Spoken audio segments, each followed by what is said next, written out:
नमस्कार मित्रांनो, आज आपण भारतीय राज्यघटनेतील मूलभूत अधिकार या घटकाचा अभ्यास करणार आहोत.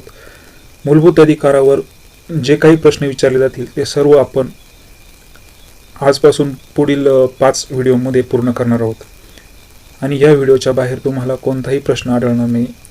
मी जवळपास 90% प्रश्न किंवा 90% घटक कंप्लीट करायचा या व्हिडिओमध्ये प्रयत्न केलेला आहे. मूलभूत अधिकारावर जवळपास मी 5 व्हिडिओ घेण्याचा प्रयत्न करील आणि या 5 व्हिडिओच्या बाहेर तुम्हाला मूलभूत अधिकारावर दुसरा म्हणजे प्रश्न आढळणारच नाही. जवळपास सर्व प्रकारचे प्रश्न या व्हिडिओमध्येच मी पूर्ण करण्याचा प्रयत्न करील.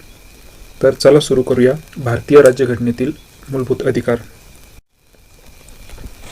मूलभूत अधिकार किंवा मूलभूत हक्क हे भारतीय राज्यघटनेतल्या 3ऱ्या भागामध्ये देण्यात आले आहेत.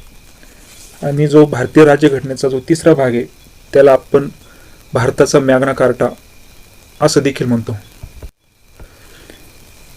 मूलभूत अधिकाराशी जी संबंधित कलम असतील ही राज्यघटनेच्या 3ऱ्या भागातील कलम 12 पासून कलम 35 पर्यंत देण्यात आलेली आहे. आणि मूलभूत अधिकार किंवा मूलभूत हक्क हे आपण अमेरिकेच्या राज्यघटनेपासून घेतलेले आहे किंवा मूलभूत अधिकारांची प्रेरणा आपण अमेरिकन राज्यघटनेतून घेतलेली आहे. भारतीय राज्यघटनेच्या जो 3रा भाग आहे त्यामधलं 3रं प्रकरण हे मूलभूत हक्कांशी संबंधित आहे. मूलभूत हक्क आपण कशाला म्हणू शकतो, तर मूलभूत हक्क म्हणजे असे हक्क जे न्यायालयाद्वारे लागू करता येतील त्यांना आपण मूलभूत हक्क म्हणतो. मूलभूत हक्कांचा उद्देश काय, तर राजकीय लोकशाहीच्या आदर्शांना चालना देणे हा मूलभूत हक्कांचा उद्देश आहे. आणि व्यक्तीच्या सरकाराऐवजी कायद्याचे सरकार स्थापन करणे हे मूलभूत हक्कांचं उद्दिष्ट आहे. राज्यघटना हा देशाचा मूलभूत कायदा असल्याने व अशा मूलभूत कायद्याने काही हक्कांना संरक्षण व हमी दिली असल्याने त्यांना मूलभूत हक्क म्हणतात. आणि मूलभूत हक्क हे कशासाठी आवश्यक असतात, तर व्यक्तीचा सर्वंकष विकास होण्यासाठी मूलभूत हक्क हे आवश्यक असतात.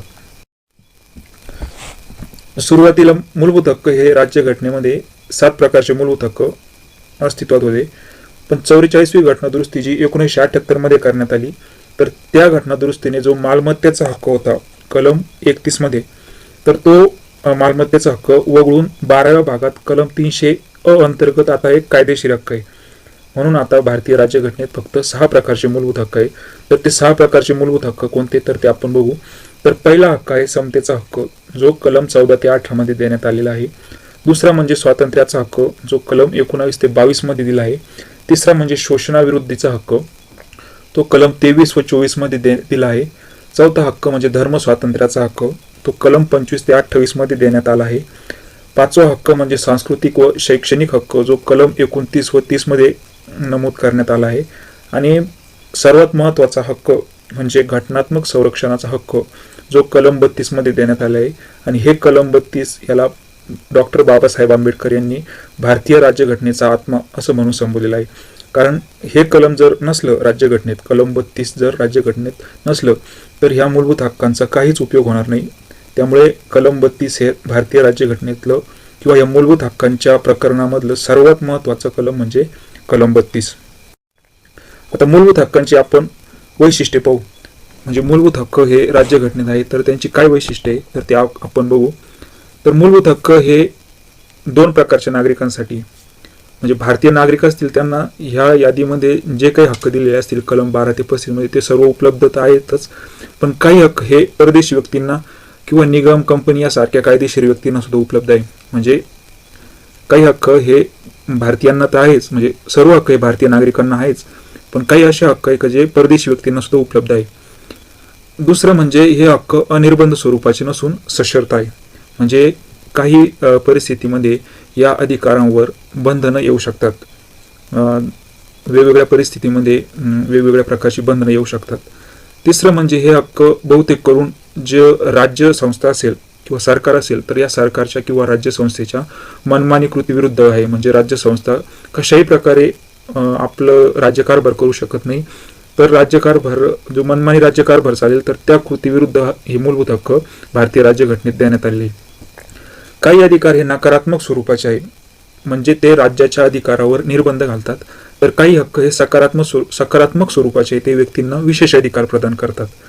आणि सर्वात महत्त्वाचं वैशिष्ट्य म्हणजे जर या मूलभूत हक्कांचं उल्लंघन झालं तर यांची न्यायालयाकडून अंमलबजावणी होते आणि सर्वोच्च न्यायालयाद्वारे कलम 32 नुसार सर्वोच्च न्यायालयाद्वारे मूलभूत हक्कांना हमी व संरक्षण प्राप्त झालं आहे, जे कलम 32 म्हणतो आपण. तर ह्यासाठीचे जर भारतीय नागरिकांच्या मूलभूत अधिकारांचं उल्लंघन झालं तर तो कलम 32 नुसार सर्वोच्च न्यायालयाकडे आणि कलम 226 नुसार संबंधित राज्याच्या उच्च न्यायालयाकडे दाद मागू शकतो. तर हे एक अत्यंत महत्त्वाचं वैशिष्ट्य आहे मूलभूत अधिकारांचं. त्यानंतर पुढलं वैशिष्ट्य म्हणजे घटना दुरुस्ती करून त्यात बदल करता येतात. काही अधिकार असे आहे का ज्यामध्ये घटना दुरुस्ती करून बदल करता येतात. म्हणूनच जी 44वी घटना दुरुस्ती झाली 1978 मध्ये, तर त्या घटना दुरुस्तीने जो मालमत्तेचा अधिकार होता तर तो आता मूलभूत हक्कांच्या यादीतून काढून टाकला आणि तो आता कलम 300 अंतर्गत एक कायदेशीर हक्क म्हणून राज्यघटनेत त्याचा समावेश आहे. त्यानंतर हे जे मूलभूत अधिकार आहे ते राष्ट्रीय आणीबाणीच्या काळात निलंबित होतात. कलम 20 व 21 वगळता निलंबित होतात. म्हणजे जर त्या मूलभूत अधिकारांचं उल्लंघन झालं राष्ट्रीय आणीबाणी काळात तर तुम्ही न्यायालयाकडे दाद मागण्यास जाऊ शकत नाही. आणि काही हक्क हे आपोआप अंमलात येतात तर काहींच्या अंमलबजावणीसाठी कायद्याचा आधार घ्यावा लागतो. तर हे कसं होतं ते आपण जे पुढे वेगवेगळे आपण भाग बनवणार आहे त्यामध्ये आपण बघू. म्हणजे मूलभूत हक्कांच्या अंमलबजावणीसाठी कोणत्या प्रकारचे कायदे केले, कसे केले, तर ते आपण बघू. तर ही आहे मूलभूत हक्कांची वैशिष्ट्ये.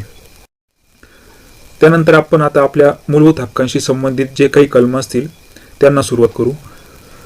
मूलभूत हक्कांशी संबंधित पहिलं कलम म्हणजे कलम 12. कलम 12 मध्ये राज्याची व्याख्या दिली आहे. म्हणजे राज्य हे कशाला म्हणायचं तर ते कलम 12 मध्ये देण्यात आले.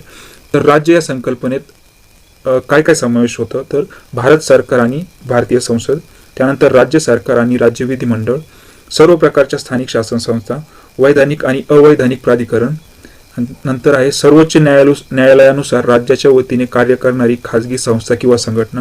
या सर्वांचा समावेश कलम 12 नुसार राज्य या संकल्पनेत होतो. म्हणजे आता आपण जेवढ्या प्रकारचे सरकारी कार्यालय बघतो ते कोणतेही असू, कोणत्याही क्षेत्राशी संबंधित असू, पण जेवढे सरकारी कार्यालय असतील किंवा ज्या सर्व प्रकारच्या सरकारी संस्था असतील, सरकारी कंपन्या असतील, त्या सर्वांचा समावेश कलम 12 मध्ये होतो. म्हणजे तुमच्या ग्रामपंचायतपासून तर केंद्र सरकारपर्यंत हे सर्व सरकार पण झालं. त्यानंतर सर्व प्रकारचे जे सरकारी कार्यालय झाले त्या सर्वांचा समावेश राज्य या संकल्पनेत होतो कलम 12 नुसार. त्यानंतर कलम 13 काय सांगतं तर मूलभूत हक्कांशी विसंगत कायदे. म्हणजे मूलभूत हक्कांशी विसंगत असलेले किंवा मूलभूत हक्कावर जर काही निर्बंध येत असतील तर असे कायदे जर संसदेने केले तर ते कायदे हे अवैध असतील आणि ते कायदे अवैध ठरवण्याचा अधिकार सर्वोच्च न्यायालयाला असेल. म्हणून सर्वोच्च न्यायालयाला मूलभूत अधिकारांचा संरक्षक असं म्हटलं जातं. आणि कलम 13 मध्ये न्यायालयीन पुनर्विलोकनाचं तत्व मांडलंय. म्हणजे वरची ओळ काय होती की मूलभूत हक्कांशी जे कायदे विसंगत असतील किंवा मूलभूत हक्कांवर ज्या कायद्यामुळे गादा येत असतील तर ते कायदे अवैध असतील आणि यालाच न्यायालयीन पुनर्विलोकनाचं तत्व म्हटलं जातं. आणि मूलभूत हक्कांचं उल्लंघन होतं म्हणून एखादा कायदा अवैध आहे किंवा घटनाबाह्य आहे असा ठरवण्याचा अधिकार हा कलम 32 नुसार सर्वोच्च न्यायालयाला देण्यात आलेला आहे आणि कलम 226 नुसार उच्च न्यायालयाला देण्यात आलेला आहे. म्हणून कलम 13 हे कशाशी संबंधित आहे तर न्यायालयीन पुनर्विलोकनाच्या तत्वाशी किंवा मूलभूत हक्कांशी जे कायदे विसंगत असतील तर ते कायदे अवैध असतील याच्याशी संबंधित कलम 13 आहे. आता आपण कायदा या संकल्पनेचा अर्थ समजून घेऊ. कायदा म्हणजे काय तर संसदेने किंवा राज्य विधिमंडळाने जे काही कायदे केलेले असतील, जे कायम स्वरूपाचे असतील किंवा तात्पुरते असतील तर त्यांना कायदा असं म्हटलं जातं. तसेच राष्ट्रपती किंवा राज्यपाल यांच्या मार्फत जे अध्यादेश जारी केले जातात, संसदेचं किंवा राज्य विधिमंडळाचं अधिवेशन जर चालू नसेल तर त्यावेळेस राष्ट्रपती जो अध्यादेश काढतो कलम 123 नुसार तर तो अध्यादेश सुद्धा कायदा या संकल्पनेत असेल. त्यानंतर कार्यकारी कायदे आणि तसंच कायदे म्हणून मान्य झालेल्या रूढी किंवा परंपरा या सर्व घटकांचा कायदा या संकल्पनेत समावेश होतो. आणि कलम 13 नुसार म्हणजे कलम 13 मधील ज्या तरतुदी त्यानुसार घटना दुरुस्ती या कायदा नाही. घटना दुरुस्तीला असं आपण कायदा म्हणू शकत नाही संसदेने केला तर तो एक पूर्ण संविधानातील बदल असं आपण म्हणू शकतो. घटना दुरुस्ती त्यालाच म्हणतात ना मग संविधानातील बदल म्हणजे घटना दुरुस्ती. आणि घटना दुरुस्ती करून जर मूलभूत अधिकारांचा संकोच होत असेल तर अशा घटना दुरुस्तीला न्यायालयात आव्हान देता येत नाही.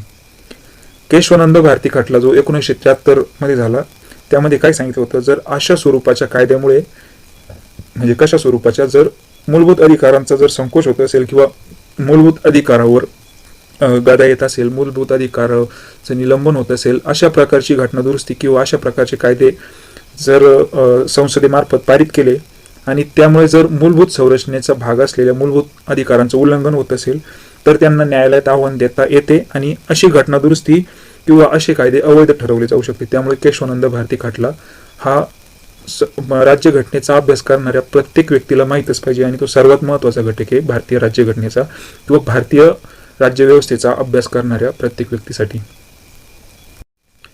आता आपण जे काही मूलभूत अधिकार आहेत ते आपण एकदा वाचून घेऊ, कारण या प्रत्येक अधिकारावर आपल्याला एक सेपरेट व्हिडिओ बनवायचा आहे. म्हणजे समतेच्या अधिकारावर वेगळा व्हिडिओ, स्वातंत्र्याच्या अधिकारावर वेगळा व्हिडिओ, पण जे काही मूलभूत अधिकार त्यांची यादी आपण एकदा वाचून घेऊ. तर आपण 12 ते 35 मध्ये मूलभूत अधिकारांची यादी दिली असं म्हटलो.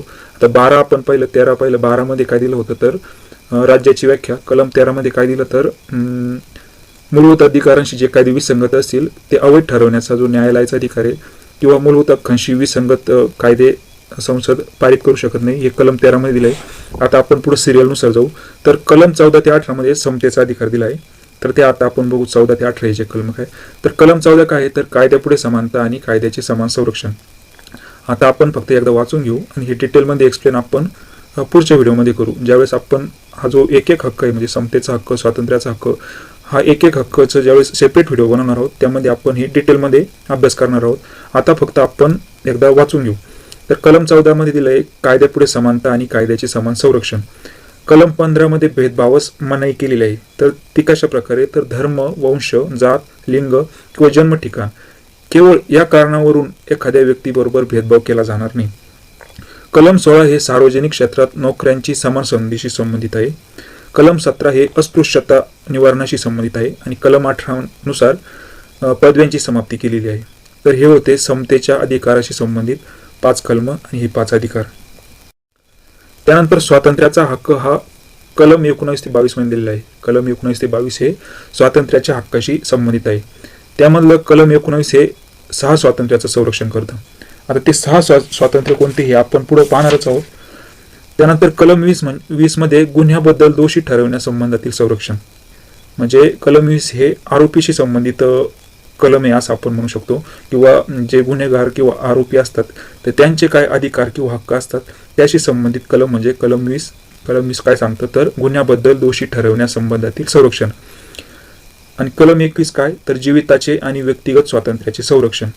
म्हणजे हे दोन जे कलम आहे कलम 20 आणि 21 हे आपण बघितलं की हे राष्ट्रीय आणीबाणी काळात सुद्धा निलंबित होत नाही. म्हणजे कलम 20 आणि 21 हे असे कलम आहे कधीच निलंबित होऊ शकत नाही किंवा त्यांची अंमलबजावणी कधीच निलंबित होऊ शकत नाही.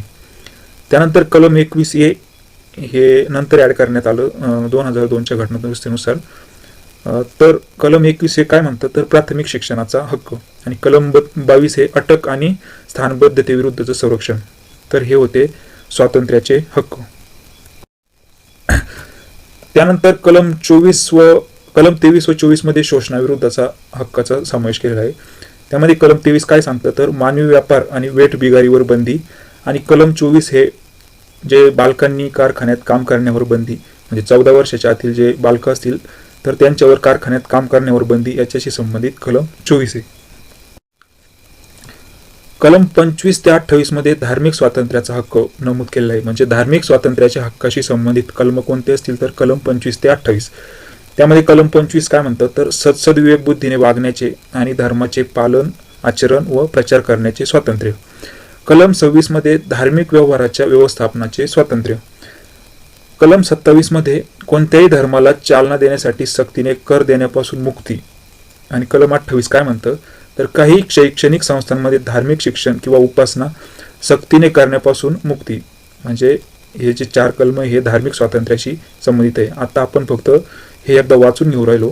याच्याशी संबंधित व्हिडिओ आपल्याला पुढे बनवायचेच आहे आणि त्या व्हिडिओमध्ये आपण एकदम डिटेलमध्ये एक्सप्लेन करणार आहोत.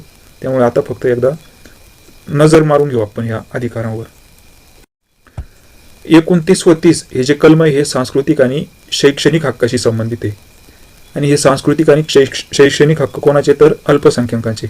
मग कलम 29 काय सांगतं तर अल्पसंख्याकांची भाषा, लिपी आणि संस्कृती यांचे संरक्षण. आणि कलम 30 नुसार शैक्षणिक संस्था स्थापन करण्याचा आणि त्यांचे प्रशासन करण्याचा अल्पसंख्याकांचा हक्क. तर हे दोन हक्क सांस्कृतिक आणि शैक्षणिक हक्काशी संबंधित आहे, कलम 29 व कलम 30. त्यानंतर सर्वात महत्त्वाचा हक्क म्हणजे घटनात्मक उपाययोजनेचा हक्क, जो राज्यघटनेच्या कलम 32 मध्ये नमूद करण्यात आलेला आहे. तर कलम 32 काय सांगतं किंवा हा घटनात्मक उपाययोजनेचा हक्क काय सांगतो तर मूलभूत हक्कांच्या अंमलबजावणीसाठी सर्वोच्च न्यायालयात जाण्याचा हक्क. म्हणजे एखाद्याच्या मूलभूत अधिकारावर गदा आली असेल, त्याच्या मूलभूत हक्कांचं उल्लंघन झालेलं असेल, तर तो कलम 32 नुसार आपल्या मूलभूत हक्कावर गदा आली आणि त्याच्या विरुद्ध तक्रार करण्यासाठी तो थेट सर्वोच्च न्यायालयात जाऊ शकतो. तर हे कलम 32 मध्ये सांगण्यात आले. आणि कलम 32 नुसार मग सर्वोच्च न्यायालय 5 प्रकारचे आदेश देतं, त्याला आपण रिट म्हणतो इंग्लिशमध्ये. तर ते 5 प्रकारचे आदेश किंवा रिट काय तर बंदी प्रत्यक्षीकरण, परमादेश, प्रतिषेध, उत्प्रेक्षण आणि अधिकार पृच्छा. तर हे नावं आता वाचायला एकदम अवघड वाटले असतील, पण हे एकदा आपण ज्यावेळेस एक्सप्लेन करू त्यावेळेस समजेल की हे खूप सोपं आहे. तर कलम 32 आपण बघितलं ते कशाशी, घटनात्मक उपाययोजनेच्या हक्काशी संबंधित. आता फक्त भारतीय नागरिकांना जे मूलभूत अधिकार आहेत ते आपण पाहू. तर 5 कलम असे किंवा 5 अधिकार असे जे फक्त भारतीयांना उपलब्ध आहे, दुसरं कोणालाच नाही.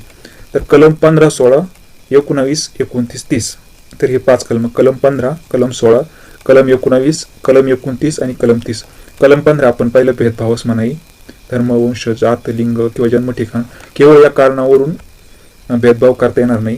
त्यानंतर कलम 16 मध्ये संधीची समानता, म्हणजे सार्वजनिक क्षेत्रातल्या ज्या नोकऱ्या असतील त्यामध्ये सर्वांना समान संधी दिली जाईल याच्याशी संबंधित कलम 16. कलम 19 हे जे 6 स्वातंत्र्य असतील, भाषण स्वातंत्र्य, अभिव्यक्ती स्वातंत्र्य, संचार स्वातंत्र्य, वास्तव स्वातंत्र्य, कोणताही व्यवसाय करण्याचे स्वातंत्र्य, असे वेगवेगळे 6 स्वातंत्र्य, त्या 6 स्वातंत्र्याच्या संरक्षणाशी संबंधित जो हक्क आहे तो कलम 19 मध्ये दिला आहे. कलम 29 आत्ताच पाहिलं आपण, अल्पसंख्याक जे असतील त्यांची भाषा, लिपी आणि संस्कृती यांच्या संरक्षणाचा हक्क. आणि कलम 30 हे अल्पसंख्याक व्यक्तींना जो शैक्षणिक संस्था स्थापन करण्याचा अधिकार दिला आहे त्याशी संबंधित हे कलम 30 आहे. आता नागरिक आणि परकीय म्हणजे दोन्ही व्यक्तींना, म्हणजे आता परकीयांना कोणते अधिकार आहे आपण ते पाहू. नागरिकांना तर ह्या सर्वच अधिकार आहे, म्हणजे 12 ते 35 मध्ये दिले असतील ते सर्वच अधिकार नागरिकांना आहे. पण जे परदेशी व्यक्ती असतील तर त्यांना कोणते अधिकार प्राप्त आहे ते आपण बघू. तर कलम 14 मधलं जो कायद्यापुढे समानता आणि कायद्याचे समान संरक्षण, तर हा अधिकार परकीयांना उपलब्ध आहे. त्यानंतर कलम 20 गुन्ह्याबद्दल दोषी ठरवण्यासंबंधातील जे संरक्षण आहे हे सुद्धा उपलब्ध आहे.